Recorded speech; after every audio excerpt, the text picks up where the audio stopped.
All righty, guys, welcome to Chat with Brewer Live. We're live at Wooden Legs Brewing Company up in Brookings, South Dakota. My name is Seth. I'm the head brewer here, but we've got our new special guests in. This is probably, you guys might fall under the closest brewery yet. No, probably Hendrix was the only one closer. We'll put you down as number two. We've got the guys from Fernson Brewing. How you guys doing? Good. Thanks for having us. Yeah. So, Pleasure to have you. It looks like we've caught you in the middle of a workday, sitting on the brew stairs. Hey, I know who you guys are, but just for everybody else on the internet and in the pub, why don't you introduce who you are and where you're brewing from? I'm Blake Thompson, and we're here in Sioux Falls, South Dakota, and this is Derek Fernholtz. Now, Blake and Derek, you guys are Fernson Brewing Company. I think the name speaks of itself a little if they know you, but why don't you help everybody else out?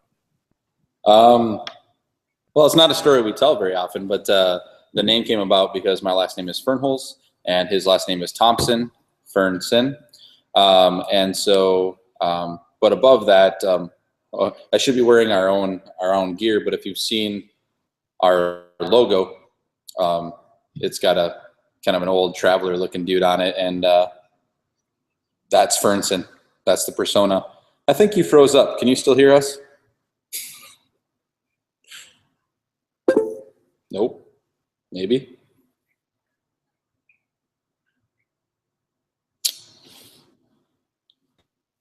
Okay.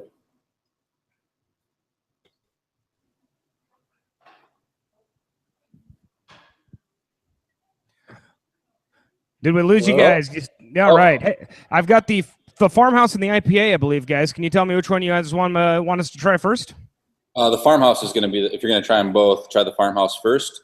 It's light, crisp, refreshing, 4.5% alcohol, petite saison if you want to put a style on it. Just a super sessionable farmhouse ale. It's got a little tartness in there. Now the ones we have are on draft, and that's the way we can get you guys right now. No canning system yet? The canning system is installed. We're just being really particular about our design and our copy for the cans. So look for those by end of summer. 12-ounce 6-packs is what we'll be canning those two beers that you have there tonight to start with. Well, we're going to keep passing this one around. Why don't you tell us a little bit of history about the farmhouse? I've had this one before, so I'm happy to try it again, and really glad that we got it up here. But where did this one come from? What inspired you, and why did you pick this as one of the two to start with? Sure, I'll take this one. I'll let Blake talk about the IPA when we get there. The farmhouse is I love the saison style.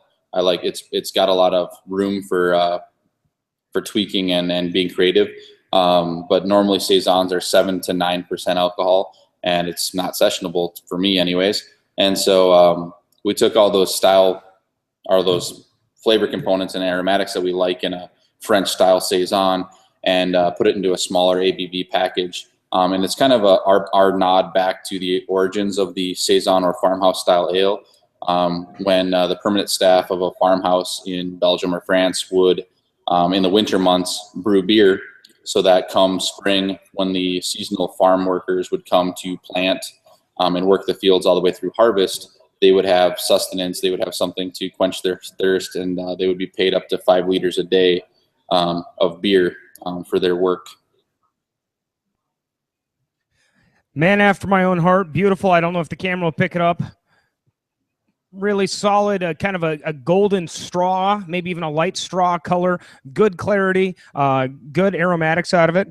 I'd imagine that comes from the yeast. Now, you guys, I know you guys started with some local yeast, or you were with Union Labs, or how do you guys go about sourcing your yeast for these big beers? Yeah, we when we first started up, we've been talking to Barry and Wyatt at Union Yeast, but by the time it came to get our first pitch going for brewing, we were behind schedule and wanting to get it going. They didn't have the 2 yeast strains we're using in their stable. And so our original pitches came from 2 bigger yeast houses, but we're currently working with them going forward. So as we buy new pitches, they'll be propped up and then banked for us at Union Yeast Labs here in Sioux Falls.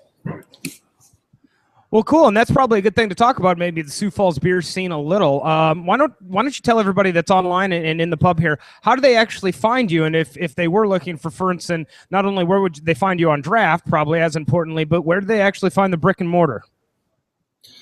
Our brick and mortar is just north of Sioux Falls, north of I-90 on Cliff Avenue, right by Spader's RV, across the street from the KOA campground. And on tap, geez, if you check out our website, we have a nice list of every place in Sioux Falls and I think South Dakota. Every place in the state that has us on tap that we know about. We update that map about every day. So it's the Find Fernson link on our website. You'll find the Google map with all the pins on it. Yep. We don't have a physical place for people to come right now. We're working through issues with the city to get fully permitted out to finish building our tap room. And then we'll have a place for the public to come and get a tour and a tasting and then buy beer. So brick and mortar and on tap aren't the only places to find you. You mentioned a little about your online presence. How do people find Fernson online? Fernson.com. And you guys, I think you have an Instagram, Twitter, the whole kit as well. Yep, you can get all those links from our website. But we are Fernson Brewing on Instagram and Twitter and Facebook, and on Instagram we're just Fernson, just FERNSON, Fernson. So let's actually know a little bit about you guys more, Derek. I know you do a lot of, if not all, the brewing there. Tell us how'd you get into brewing? How'd you get ramped up to the big system? Where does your background?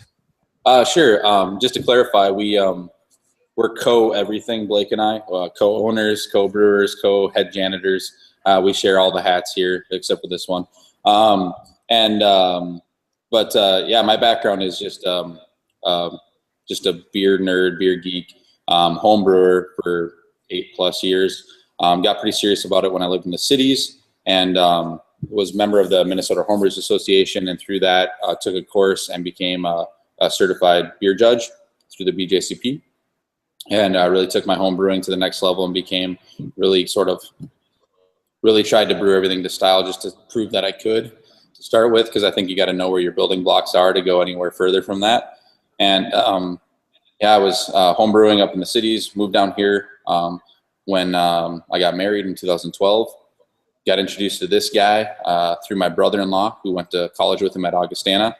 And we started brewing together and started talking about the fact that we were both writing business plans for a brewery, and brought those plans together to create what we have now. And Blake's got a little bit more formal background. Yeah, so after I was done with college, I had zero idea what I wanted to do with my life. And my family had a winery out in California, and I decided that might be kind of fun to dabble in. So I went and worked a harvest season there and loved it, but didn't love living out there.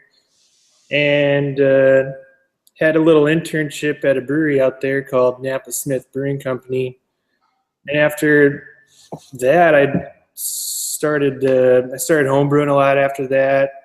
And then I tried to get jobs in the brewing industry. Couldn't find anything. Couldn't find any free work anywhere. It's tough in South Dakota back then. So I started doing online classes through the Siebel Institute. I did that for a year. And then got a job at Bitter Esters Brewing Company in Custer, South Dakota, right when they started opening. And I worked there for a while, and then got accepted to UC Davis Master Brewers Program and completed that. And right before that, Derek and I had started brewing together. And when I came back, we started brewing together again and went back and forth with our business plans and decided to join forces. And here we are today. Awesome. So it is a perfect mix up of 50-50. I like to hear that. I'm going to try the IPA. Blake, why don't you give me the rundown of, actually, and I didn't even introduce your farmhouse. It's just Farmhouse Ale by Fernson, right? Yep. And Fernson IPA. Oh, perfect. Let's talk about Fernson IPA. I'll drink it. You talk. Sounds good. So we like IPAs here, but sometimes we get sick of the super bitter IPAs that a lot of brewers brew out there. And so our goal with this one was to brew something that had bitterness, but it wasn't the overall overpowering bitterness that sometimes you get. And we kind of focused on the floral and fruitiness of the hops, and Kind of worked on trying to just make a really smooth mouthfeel / tasting IPA. And that's kind of what came out. Yeah, it hits all the style guidelines for IPA. It's 7%, it's 70 IBUs, so it's up there on the range. But those IBUs are added later in the process, leaving them to be more well-rounded and perceived as flavor and aroma more than as actual bitterness and astringency on the back of the tongue. It's very good. I agree with you guys. Sometimes those IPAs get a little I know even some companies use the word abrasive, but that's honestly what it is. It's like chewing the bottom of a lawnmower. This is very well balanced, very well done. Good sweetness characteristics with a lot of that floral aroma. Have you guys had a chance to? I saw it on my Facebook feed last week or something. Have you had a chance to read through the BJCP 2015 revision or whatever they just came out with? No, I haven't. I've been meaning to. It's on my to-do list.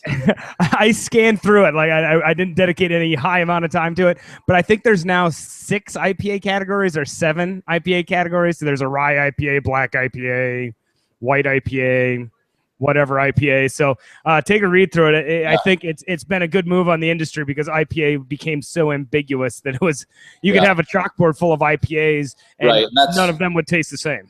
Yeah, and that's where we're having a little bit of an issue because it's an IPA. We call it an IPA, but that scares some people away who don't like IPAs because they're normally bitter. So any chance I get when I'm around somebody that says, "Ooh, I don't like IPAs," I have them try it right in front of me just to humor me. Sometimes they still don't like it. That's just not their flavor profile that they like. But a lot of times people are pleasantly surprised. And so we've talked a lot about people define hoppiness as bitterness, and it's not. I mean, there's a big realm of things that come from being hoppy. And so I wish there was another metric besides IBU to sort of measure against because our beer our IPA, I feel like has a huge hop presence, but not a huge hop bitterness. And so it's kind of an education piece. So I'll have to read through that. Hopefully they broadened up the guidelines a little bit so that we can still have a foothold there. Well, guys, we're up in Brookings here, so Sioux Falls is good and close, and I probably know why Sioux Falls is a great craft beer area. For those online that watch, give us a little background on Sioux Falls. Why'd you pick that place? What is the craft beer scene down there? How's it going? I'd love to hear more about just your home market there. I'll start it. You finish it. I think Sioux Falls is a great place for beer. Just historically, we have great water here for brewing. Which might surprise some people because of if you're from here, you equate Sioux Falls water to the Big Sioux River, but our water actually comes from the Ogallala water, the aquifer, and a few other sources, which is heavily filtered through granite quartzite. It's amazing. So if you look historically at like Sioux Falls Brewing Company, the original one, 1880s through Prohibition, they were brewing up to 400,000 barrels a year back then. They wouldn't have existed in a place that didn't have great water because water chemistry wasn't something people knew about back then. And so Sioux Falls water is still pretty much untouched. The only thing we do to it here at the brewery is remove the chlorine and chloramine that the city water department puts in to make it safe for drinking water. And it's unadjusted. It's perfect brewing water. We hit our mash pHs for your beer nerds and brewers out there. 5.2 to 5.3 unadjusted on all of our beers, which is amazing. And so that's why we chose to be here. One, because we're both pretty much from South Dakota. I'm from Milbank, South Dakota, up in the northeast corner of the state. My wife's from Brandon, which brought me here. And Blake's pretty much born and raised here. Not really born here, but he's been here his whole life. Yeah. So it's worked out really great. But the beer culture and sort of scene around here, I'll let Blake touch on that. Yeah, I think it's becoming more prominent here. A lot of people drink here, and a lot of people drink a lot of yellow fizzy beer, and we're working on trying to change their point of view on beer and teach them that there's more out there than just yellow fizzy beer. There's more flavor. There's more to talk about it. It's something unique. It goes with food. I don't know. A lot of education, but that's a great town to educate people in. Maybe talk about the other breweries and beer bars. Oh yeah, I mean, and there's starting to be more beer bars in Sioux Falls that are focused on high quality beers and something other than the normal things that we've all been used to our whole lives. What else? Yeah, I mean, we, as a production brewery, we're the first here as just a full production brewery. Really since Prohibition, full production distributing brewery. But we have other breweries. So right now we have Gandy Dancer at Monk's. It's a 1-barrel system. They brew in the back of Monk's. And Monk's, I'll give them a shout out, really crafted and started the craft beer movement here in Sioux Falls. They opened in 2007 and didn't offer any light or domestic beer on tap, which was unheard of. And they proved that people want that, and people want those interesting flavors and combinations and variety out there. And we have to pay homage to that because that really spearheaded it. Now we've got tons of restaurants and bars opening here that pretty much do the same thing, or at least make 90% of their taps craft beer and have a lot of taps. And so they're brewing there. They're doing great things, but they serve it all in house. The Brewers Association would count Granite City, which is a chain brew pub, as a brewery here. So they ferment on premise. They don't brew. So they exist here in Sioux Falls. But there's Wood Grain Brewing's coming down the pipe. They're looking to be open in August downtown. I think they're going to do some distribution, but they're a 3 to 5 barrel system, I think, if I recall. And they're going to be right downtown brewing and serving on premise, which is going to be great for the downtown community to have a place to get beer down there that's made there. And there's a couple other breweries that are on the horizon planning and trying to find a place and funding. So I think it's an exciting time to be here and in general in South Dakota. South Dakota is always in the top 5 of beer consumption per capita states, but almost none of the beer we drink here is produced here. And I think that's something that needs to be changed, because why not go back to what it was 100 years ago and drink something that's made close to where you live, and hopefully made to suit your palate. And that's what we're going for. That's why our first 2 flagship beers, our IPA and our Farmhouse, they might not get all of the beer geeks or beer nerds excited, but they're meant for everybody. We're not going over over the extreme one way or another. We're making really good quality beers, we think, that appeal to a broad audience. And not to say we won't ever make anything for the beer geeks specifically, or something that's really out of style guidelines. We're rolling down that road right now. We're actually we're drinking an experimental IPA right now that's going to be in package here in the next couple of weeks. And we're really proud of that. And I think that one will be people will take note of that, the beer geeks anyways. Awesome. So that probably leads me into my next question I usually ask. And I'm going to open the floor up here. I've got some people in the back that have been enjoying the beers. The next question I usually ask is, what is coming down the pipe? We've got that IPA there. What is the next course in your lesson of teaching everybody that craft beer and local beer can be approachable and awesome? Well, we're actually working on a wheat beer for sometime this summer, probably when our cans roll out. And then a brown ale or a stout for fall, and also a bunch of barrel aged stuff. We've got some wine barrels in house. Blake alluded to earlier that he's got a connection with his family's winery out in Napa. So we've got some wine barrels that we're aging and experimenting some beer in. That will be heading out hopefully sometime in the next couple months. We've got so the cans will be by end of summer, and like Blake said, our 3rd core beer, probably a wheat, American style wheat, not a Hefeweizen. We'll be rolling down the pipe around then, and then a couple fall seasonals, and then a fourth year-round beer this winter, which will be on the darker side because we like to drink seasonally. So somewhere in the brown porter or stout category.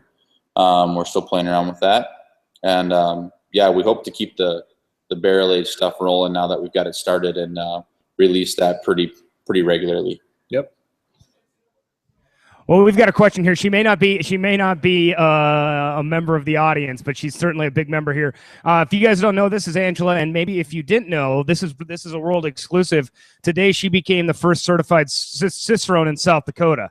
So, as a certified Cicerone, she's going to ask you the next question. Yeah, cheers to her. We were drinking earlier about it, but I'm sure we'll drink later about it too. So here's Ange. Do you guys do any brewery tours at all, or do people sign up for that, or when do you do those? Yeah, people do periodically stop by. Our address is out there, and we're very accommodating. If somebody does stop by, we generally show them around if we have time or if we're here.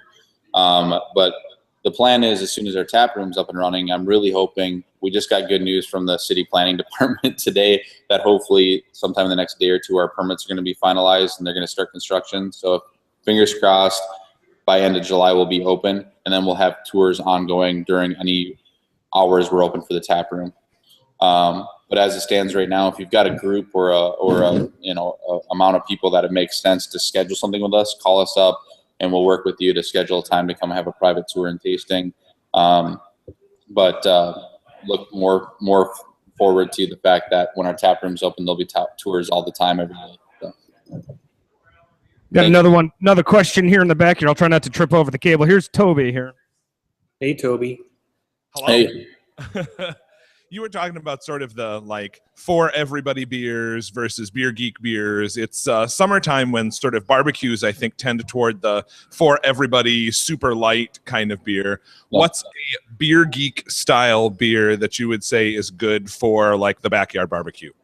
If you're gonna geek out about beer, my brain immediately jumps to Berliner Weiss or semi-tart, low alcohol, really quirky beer that not everybody's going to have or be able to find.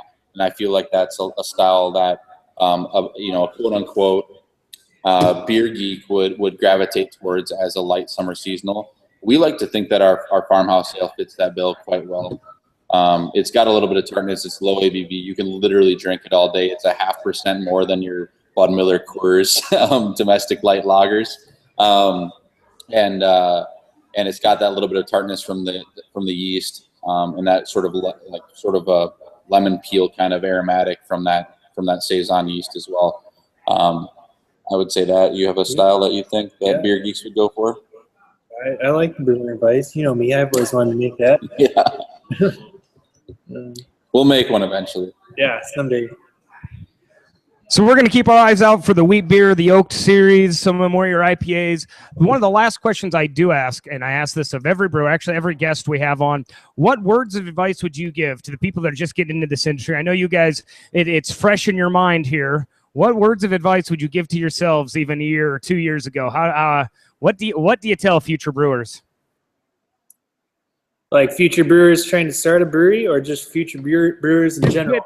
People that are trying to go pro. What would you, if somebody comes to you and say, I want to go pro, what words of advice do you give? Read.